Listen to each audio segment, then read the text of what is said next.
Good morning, Jennifer Petersen, Spotsylvania County. I'm here to speak in support of Mr. Taylor for certification of superintendent for Spotsylvania School District. When any superintendent is hired, that person does not have the necessary experience in each area that they oversee.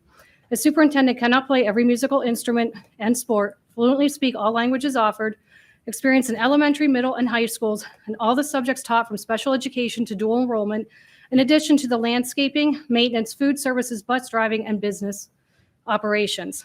That person is put into that role because they have an education level and hopefully a level of leadership to accomplish being successful in areas he or she oversees.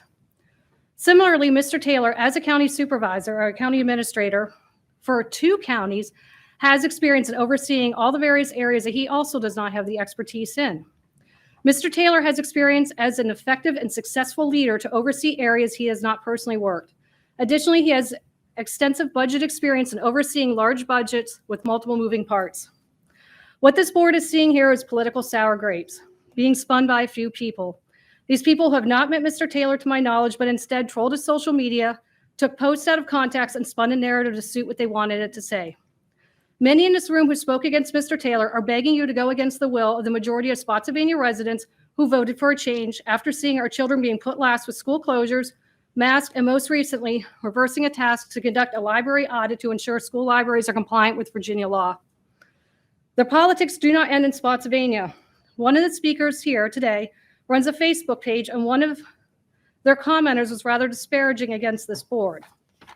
Here's what it says.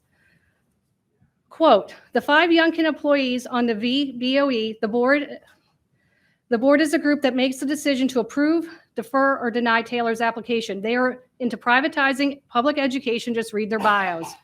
And you'll see their affiliations, private equity. You have to convince at least one of them to switch to deny their vote. The 4 in a minority who are McAuliffe and Northam appointees are strong public school supporters. Just say this in your letter if you don't have time to compose one to get to Richmond by VDOE's next meeting on September 15th, end quote. These are also part of the same supporters who have personally harassed me for the last 10 months and doxed me, with one of their groups saying I need to be stopped in one comment and another one saying it's too bad I'm still alive, all over not agreeing children should have access to sexually explicit books in school libraries. I do have the documentation to prove this.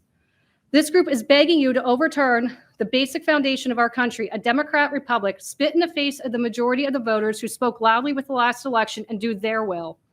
The tactics they use have absolutely no bottom and certainly no respect for those they view as political or ideological opposition. Unfortunately, you are witnessing a rather large adult temper tantrum. Thank you.